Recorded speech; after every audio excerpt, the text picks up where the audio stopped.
800 people that tuned in for the very first CB Media live stream. You will recognize this location. We were here hanging out at this table right here. We hung out here for about an hour and just talked about so much stuff. One thing I noticed during the very first live feed that I did was a repetitiveness of questions. So today what I'm going to do is I'm going to answer your top 3 most frequently asked questions. Let's be clear, I'm not doing it for you, I'm doing it for me. So hopefully I won't have to continue to answer these questions. Question 1 is, Chad, why Thailand? Why do you live in Thailand? Why are you here? Question 2 is going to be, how do you live in Thailand? How do you make money? How do you survive? How do you provide for yourself? Pay for rent, pay for food. Do you work locally? Am I rich? Am I a trust fund baby? People were actually saying I'm a trust fund baby. I'm not a trust fund baby, trust me. I grew up poor. I lived in a trailer as a kid. Question 3 of the most commonly asked questions I get on my channel is, what camera system do you use? I'm going to go in depth on what camera systems I own and what camera system I use to make these videos. I hate doing these videos, by the way. I hate just sitting down and just talking about shit. This is not the way I want my channel. I want to be doing exciting things that people enjoy watching instead of just sitting down and running my mouth. Why Thailand? It's actually a pretty easy question to answer. So in 2016, I was at the point in my life where I've never really traveled outside of the US, and I was tired of waiting for people to go with me to go travel, so I decided to go solo travel. I sold my cars, I got rid of my condo in Atlantic Station in Midtown Atlanta, and I decided to go travel throughout Southeast Asia. And my goal was 12 countries in 12 months. And the very first stop was here in Bangkok, Thailand. And my goal was to spend a month here. In that month, I ended up meeting so many different friends. I met so many different friends in the automotive industry when it comes to like car racing. And at that time, my main source of income was, I'm a photographer for a car magazine out of California. And I ended up staying longer than a month because it was so easy for me to continue to do photography and write articles for the magazine here in Bangkok, because Thailand has such an amazing automotive scene.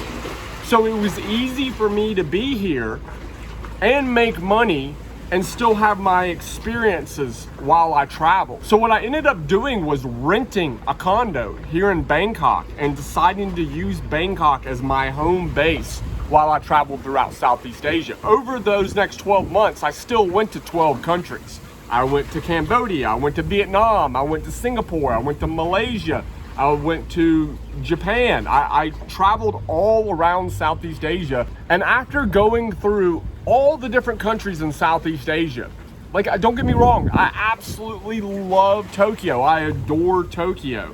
But the problems I have in Japan are, 1, the cost of living. The cost of living in Tokyo is, I would say, 3 times the cost of Bangkok. Problem 2 with Tokyo is the language barrier. If you're going to go to Tokyo and you're going to stay there for months at a time, it's just mandatory. You're going to have to learn Japanese. You won't be able to operate in day-to-day life without it. Here in Bangkok, almost everybody speaks English. 7-Eleven cashiers, taxi drivers, almost everyone here in Bangkok speaks English. So if you're a native English speaker, it's very easy for you to come to Bangkok, step into the society, and be able to live a semi-normal way of life. Also for me, because, you know, part of my job is photographing cars for the magazine, being able to reach out and speak directly with people that own these sports cars and these modified cars, and then being able to organize photo shoots is very important for me. It's very important for me able to get information on the cars, how they were built, and the story on how these cars became what they are today. Here in Bangkok, while I still struggle somewhat occasionally, in Tokyo, it would be next to impossible unless I was fluent in Japanese. Some people might say, well, just learn Japanese. Well, that's, you know, yes, you could do that if you really, really wanted to live in Japan over Thailand. And some people do. Me personally, I don't personally believe that Tokyo is worth 3 times the cost of living as Bangkok. Some people might agree with me, some people might disagree with me, and that's fine. And everybody has their budgets, everybody has a certain amount of money that they're willing to spend for a certain quality of life. So for me, what I'm saying here for me is Bangkok offers a quality of life at a price point that I have yet to find anywhere else in the world. The only place that has come close, in my opinion, is Saigon, Ho Chi Minh City, which I absolutely love Saigon. I've been there maybe like 10 times at this point. I was actually supposed to be going there in a couple weeks, and obviously my flight got canceled, so I'm not going to Saigon. But the reason I choose Bangkok over Saigon is strictly infrastructure. Here in Bangkok, they have a fantastic public train system, and just things are more developed. Yeah, so Thailand, just for me, offers a quality of lifestyle at a price point that I have not been able to find anywhere else. For people wondering what that price point is, I think $1,500 to $2,000 US, you can live a lifestyle here in Bangkok that is extremely comfortable for a Westerner, from somebody from America, Australia, UK. You can come here on that budget and you can live a lifestyle that just isn't attainable anywhere else in the world at that price. And what I mean by that lifestyle is you can get a really high quality condo at a cheap price. The food is delicious and cheap. The cars are amazing. It's easy to travel through the country. It's easy to get around Bangkok using the SkyTrain system. My life here is very convenient, interesting, and affordable to a point where I personally haven't found a place that I enjoy more. Now, there are places in Thailand that I'm getting to a point after being in Bangkok essentially for 5 years. I'm getting to the point where I would like to live somewhere else besides Bangkok. I would love to live on Koh Samui. I would also really like to go and spend 6 months or so in Chiang Mai. I've never really experienced Chiang Mai like a lot of people have. But for me, because a lot of my income has to do with the automotive and motorsports industries, whether me being a photographer or me making YouTube videos about cars, it's necessary for me to be in Bangkok surrounded by my friends here that are also involved in the automotive scene, where I can go out and I can review their cars and check them out, go on rides and attend car events here in Bangkok. It can't be beat. That's just my personal opinion and my personal experiences. You might disagree. If you do, I'm sure you'll leave a comment below telling me why and telling me why I'm an idiot.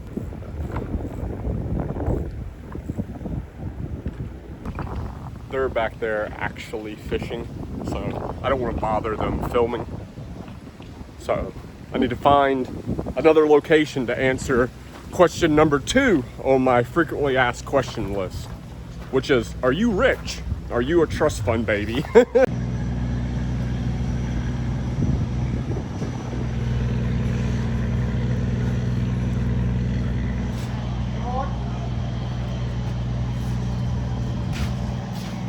Okay, we're gonna see how this works.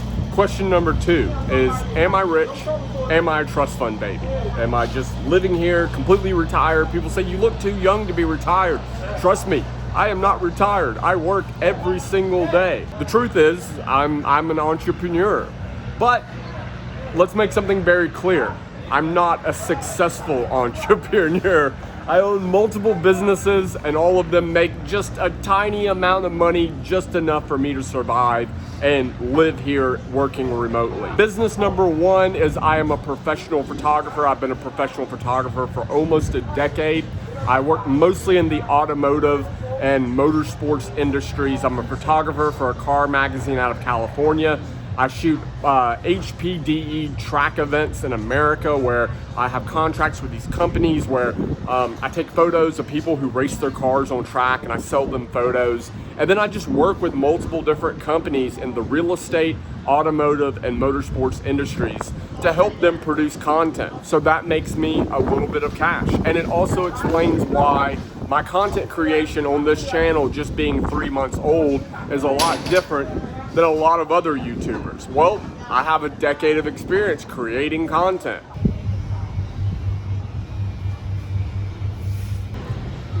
Me next. Okay. Yeah, maybe me next. It's getting rough, man.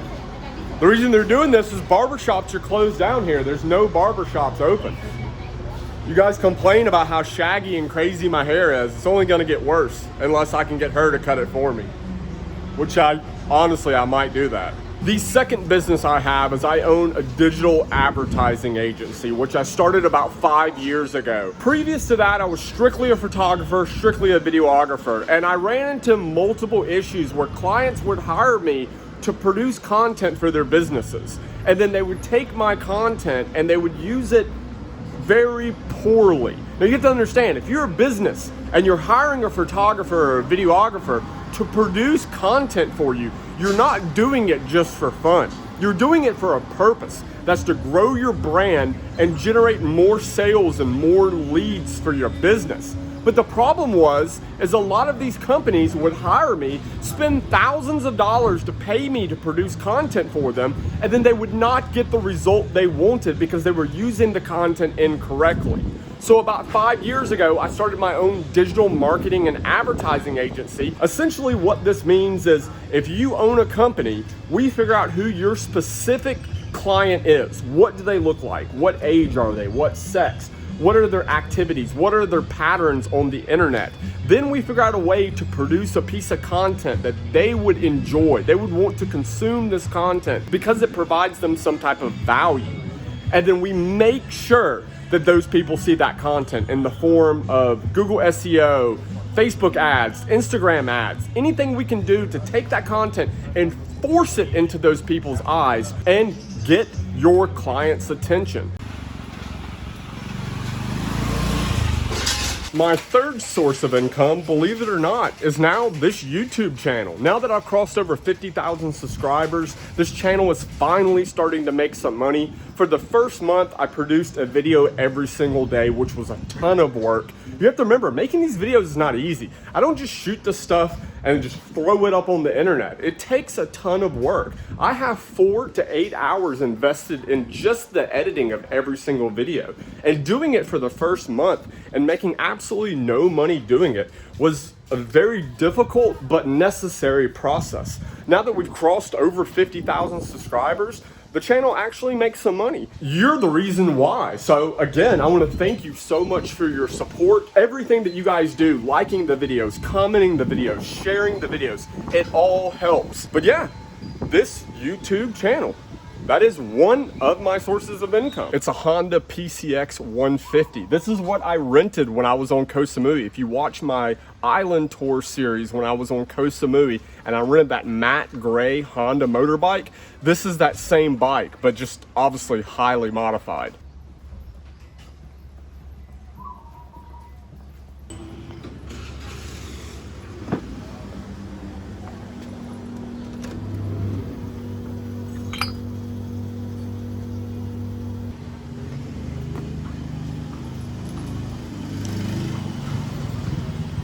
Cup and cup. I'm hoping one day these people are going to see these videos and offer me a sponsorship or something. N150, holler at your boy. Yeah, so my fourth income stream and my way that I make money living here in Thailand is just doing odd creative jobs for people that need photo editing, video editing done, whether they're professional photographers or they're businesses that just they take photos using their modern iPhone 11 and they need those photos to look more professional. I will edit those photos for them and they don't need to hire a professional photographer because I'm that good at editing. Oh dang, look, my beer delivery's here. Hey, that's mine. Give me. Take to my condo. That's a lot of Leo beer. I'll take it all. Just drop it off in my apartment. I'll deal with it. I wonder if that fell off a truck somewhere. Okay, thank you. Cup and cup. Yeah, so that is how I make money living here in Thailand. Like I said, I own multiple different businesses but none of them are successful. I barely make it by every month. I make a little bit, but not nearly enough to be rich. And no, I'm not a trust fund baby. I did not grow up rich. I actually grew up pretty poor. And I'm just doing what I can with what I have. I'm living my life. I am an entrepreneur. I love business, but you know, I just haven't landed that business. I haven't made that business yet that has made me ultra rich, but I will continue doing what I'm doing, and eventually it will happen. Hey, it might be this YouTube video. Who knows?